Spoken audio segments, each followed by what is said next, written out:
I got a message from Chris last week saying that Chris had created an easy to remember seed phrase to generate a wallet. I don't know exactly how. I'm assuming using one of the web generators that exist or some other script to generate it. But essentially, the idea is that instead of generating the seed from a random number, as a hardware wallet will do, and as the BIP39 specification requires, you can pick words from the dictionary. At least you can pick the first 11 words from the dictionary and then calculate a 12th word that will work, or several 12th words that will work as a checksum. And there's little software packages that can do that. A classic example of that is a development platform on Ethereum called Cake, which used as its example seed, and this blew my mind the first time I saw it, it used all of the words from the BIP39 dictionary that had to do with baking and cake. All of the words that you can imagine, that out of the 2048 words that are in the BIP39 dictionary that had to do with cake, and they had constructed it rather cleverly so that the 12th word was also cake related. And it was cute. You can pick a non-random seed. You can simply do a seed like above, above, above, above, above, above, above 11 times, and then figure out which word makes it a valid seed by creating a valid checksum for the 12th word. So it might be above, above, above 11 times, and then the last word might be bottle. Let's say bottle. So it's above, above, above, above 11 times, and then it's bottle.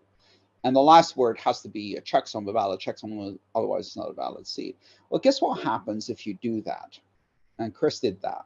People have already generated a whole bunch of obvious or related word seeds that are repeats of the same words with a valid checksum, because they assumed that people would do that, just like people have done so for very simplistic brain wallets, as they were called in the early days of Bitcoin, where people would take a phrase like Mary has a little lamb, and they would hash that phrase and turn that into a Bitcoin private key. So what people did was they ran terabytes of possible word combinations, created databases of all the possible keys, and stored, yeah, just like people using password as their password, or let's go Lakers, or some very simple phrase like that, may the force be with you. And people have created dictionaries of such easy to guess sequences.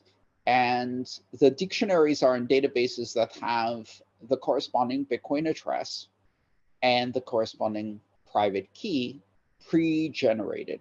When you pre-generate hashes or keys or things like that, that's called a rainbow table. It's a common technique used to crack easy to guess passwords. And people will then run another script that looks at every transaction that goes across the blockchain, looking for a payment to one of the addresses that are in their database. So every transaction will come by, they'll look at all of the outputs, and they'll say, do any of these addresses belong to our database? Which with a database is very quick function to run. And as soon as they find a payment to one of these, they ask the database, well, what was the private key that we've pre-computed to this? They're not figuring out the private key from the public key. They figured out the private key first for obvious seeds, and then calculated the Bitcoin address that corresponds to it. So they have the private key.